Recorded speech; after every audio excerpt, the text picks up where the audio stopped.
baby bagita kagula lujji olwo luyimba ennyimba zonna nsobola zikyawa naye akakayimba lwaki okyogera bw'otyo? It's the love of my life. It's the song that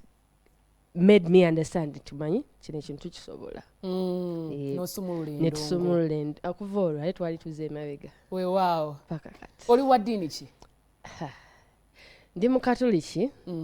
kuba naye eryo ddiini lya mama wange kubanga nabatizibwa ku sayiri yaki naye nga initially nze nali mukyala muprotestant naye daddi wange yati yali musajja wa munaddiini nnyo manyi ye eddiini nga tagikiririzaamu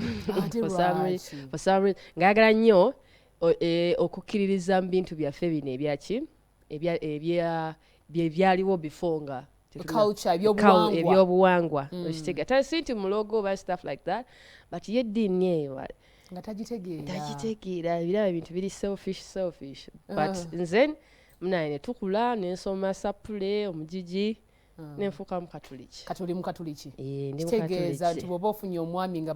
bakugatta mugenda mu bakatuliki? Tugenda mu bakatuliki naye bw'aba jjukira bagamba omukyala bebakuwasa otwala ddiini yaki ya mwami lwakuba kati abasiraamu abo siri sure naye tujja kulaba osobola okukyuka ng'osazeewo ali ate yakusiima gyali talina tabu ojja n'omuyimbyamu ku buyimba buli kiro namisana ne bannange eri abantu bemba njagala ntuukeko mbatunekomenti nga bali mukwano Azawi bw'omukugo ntuleke ebbali nga bwolaba Peter ndoza Peter leka afuna chance okulaba Peter naye alwawo okundaba kubanga omanyi we naye tasirika ajja kunjikuya osegera but I'm a very I'm a lovey-dovey. Ndi very soft, ndi very emotional. Yes, I give off vibe nti ndi bad girl naye bwituka mu bintu by'omukwano okyuka ndi soft nnyo bwe njagala nnyo kyovula alave eno zerusi njitiya like ndaba ndi so fragile for it. Naye kati oli mukwano? Ndi mukwano. Mutumireko akwagala. Baby, I love you so much. Wonna kirek saa zino aba ye saa ziremeka.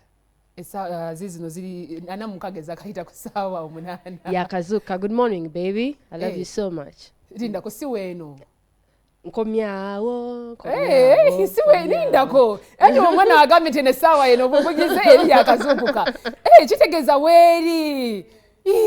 Bannaye lwaki bino tetubitegeeranga. Kandi kati munaye namwe temubeera wamu. Wemuvaalo mugenda musenda muddeeri kati ze nkole ntya. Naye ate gwe kyennyonyi wakisussa wakufuula bugaali. Kati olw'omulaba ddi? Buli wentambula. Ng'omulabako bwe mba ngenze mu nsi ddala gy'alimu mulabako. Nenga mwesanga ku nnyonyi? Tetwesanga ku nnyonyi. Twesanga wano then nakola ki? N'agenda. Kale wano eno twali just tuli ba friends nga bw'omanyi mwogera. But then bwe yagenda erindooza n'afuna amaina ganka mugambe ekigambo kisegera nimwe okay nange nali ntubeera wa mpola tuli awo mpola kati linda ko wali ku simu nolaba ka message nedda like omanyi abasajja balina engeri gye babakolamu like you can know when he's making like advances at you or like pursuing you nomanya ati okay gye kinaggwera so if you are interested you can't make it hard kuba gwemu omukyala omusajja oba wamwagadde tomukalubiriza nnyo waba of course olinda muko akugambe but era obi making us abira kawewe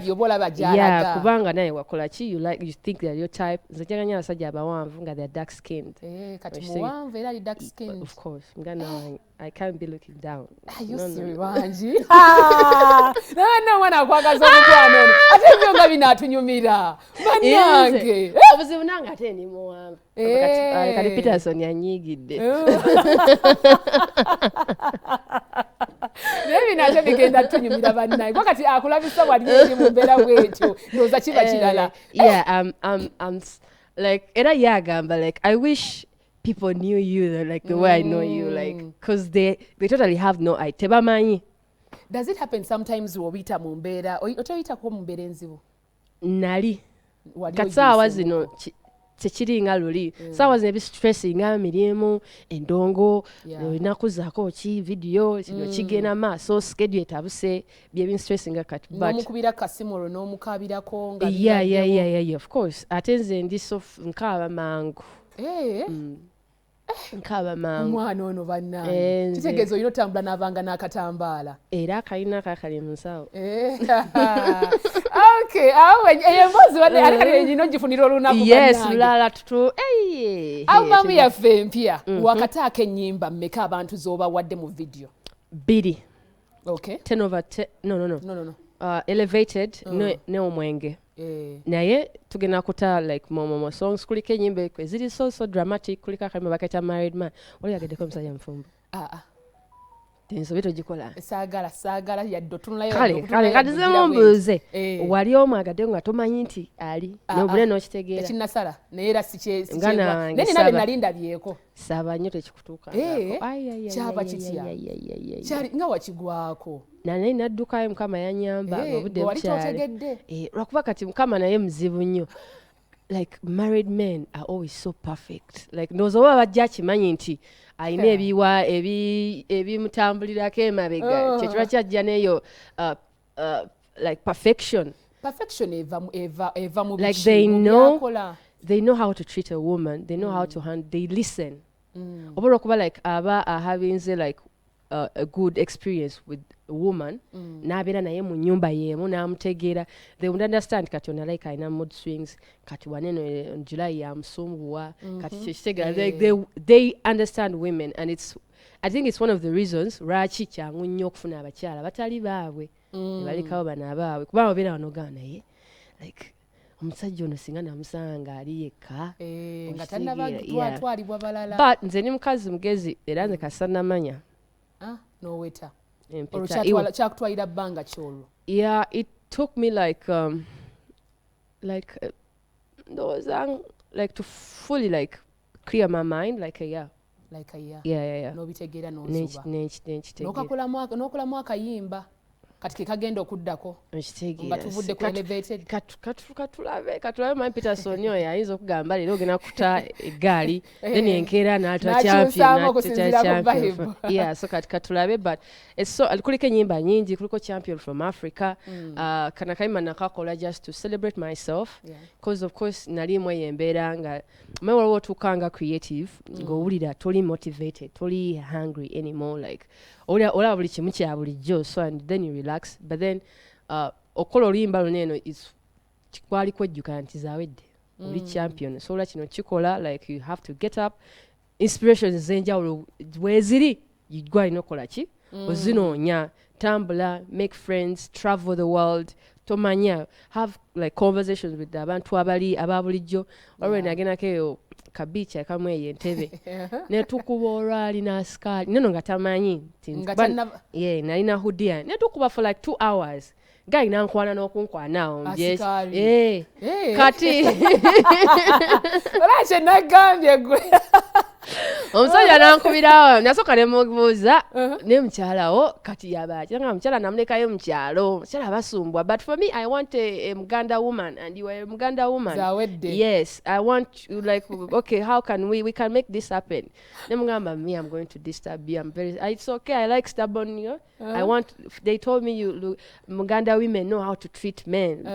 nemugamba okay we shall see namuwa n'ennamba z'okumanya ndi muzibu ekitegeera naye kati nengenda ndowooza somehow bamugamba nti obadde oyogera ki so nenkomawo nga wayisewo ebbanga nagamba but you girl you are bad next you didn't even tell me you are Azawi my daughter loves your music so much they will love you so much I'm even feel ashamed okitegeera I said all of that stuff okitegeera so byo bintu byolina okukola kati era nabyo birimu akayimba okitegeera amen that's amazing so essaawa eno ke tulina akaliletesi elevated okay so mu ddakiika ze tusigazaayo abantu baffe ndowooza sooka obubaka bwonna bweyagala Azawi nina omuzza bannaye Peter mutuwe weeki namba Swangs mutuwe weeki namba buli lunaku abeeko katuwa kale sooka obawo obubaka bwo bweyagala okubawo obusembayo ate oluvannyuma tubalekera akayimba bannaye abawuliriza abali mu kulaba bebi essaawa eno njagala okubategeeza nti first mwebale nnyo okwagala ndongo yange mwebale nnyo okwagala music w'Abannayuganda yes mwina okumanya nti natadde album nagita nga mwenda ku independence so kuliko ennyimba ennungi mbadde nsaba mugende muzi requesting omukyalo naakole ki mukubendongo elevated video eri out osegera married man infinity album eri ku YouTube kimanya na Uganda tukozesa nnyo YouTube kweri lyrics videos kweziri ate ayagala okulira byennyimba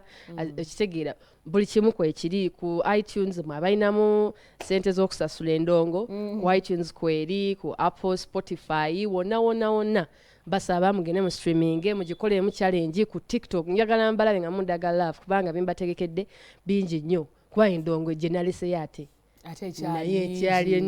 njagala mugikole ki ate bajjajikuta so tubalekera akayimba ka elevated naye zinga sinnagenda waliwo omukyala ngambye nti akwagala nnyo ne mu show yali yanagula table bamuyita Maureen Nakitende omulala wano aliwo Diani Baagala ye show yazze n'agirabira mu studio Diani Baagala yadde akubuuza nti wagira tiimu ki mpagira tiimu emenya omutima eya Manchester United dano wagira ki gwe naafuna gy'anaaba wagira kale tubalekera akayimba ka elevated kasumulule okalaunching mu program yaffe ne yakiri Now the night is ending, I need you in my bed. It's been raining heavy, I ain't got nobody. It won't happen to no feelings. I can't wait. Yeah, thank you.